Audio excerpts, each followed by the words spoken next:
Beautiful. Traveling along this. Yeah, and everybody, oh, water's so close. Huh, yeah, try getting down there.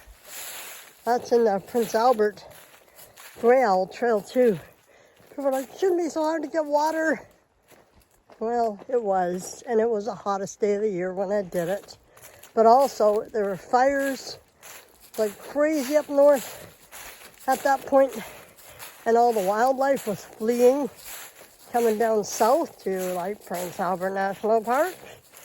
And so were a lot of canoeists and that come to Kingsmere Lake instead of Emma Lake and all those other ones north of there. Anyway, it's still over cloudy. I think it's a couple hours later, and there's actually no rain yet. So beautiful, and we got a long way to go up there. Just a little update of what I learned on the first Oregon trip is that yeah, lots of obstacles and not stopping to take the time, 24, 48 hours at the point of wanting to quit. Instead of just buying a plane ticket, I should have went through each and every problem I had and seen how it could be alleviated, because I just see how much yeah, the heat and the water were problematic. But when I go over for my second PCT trip in 2024, it seems even a Fish Lake wasn't impossible. And I just needed to take things slower instead of barreling right ahead and not getting used to the elevation.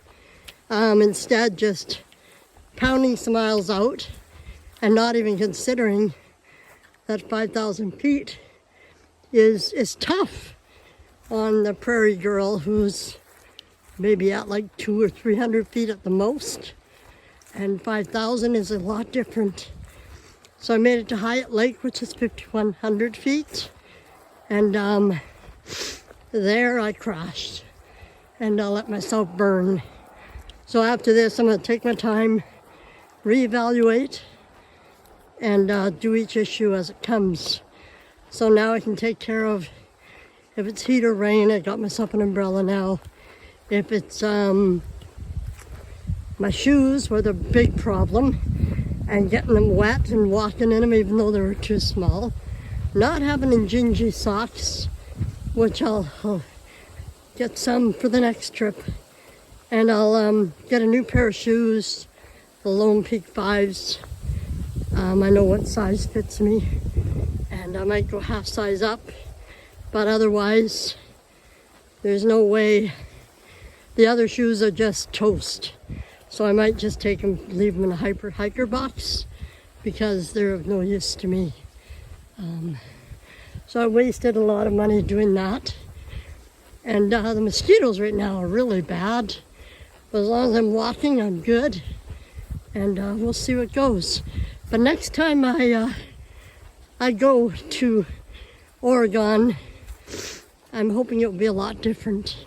I'm leaving a bit earlier and starting where I left off at about 5,100 feet.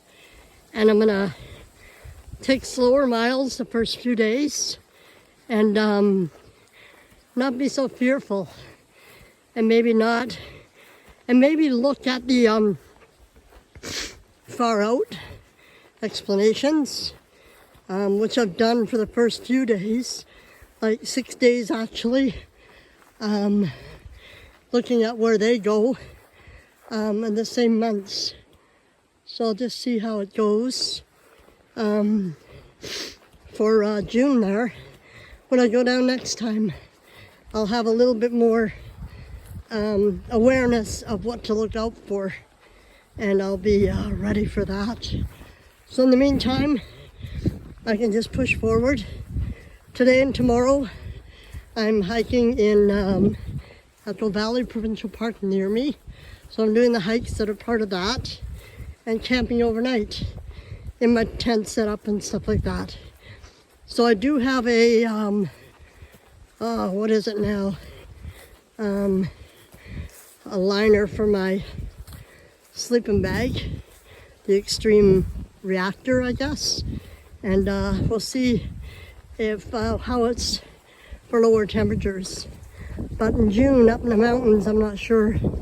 The second week in June, I'll see what it's like, and we'll go from there.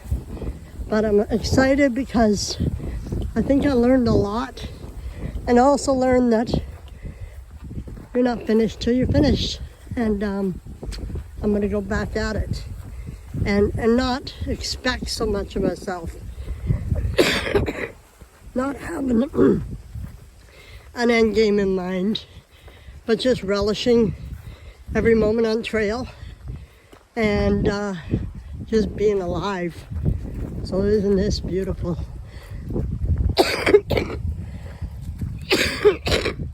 I caught myself a little cold. So it's been with me for a week. So I'll be back at work on Monday. And yeah, so my trip to Oregon, I'm excited for it. And I think I'm gonna be better prepared in that way.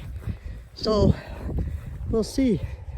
Colors out here are pretty nice. They're not all turning yet, but there's still a flower or two and some seeds.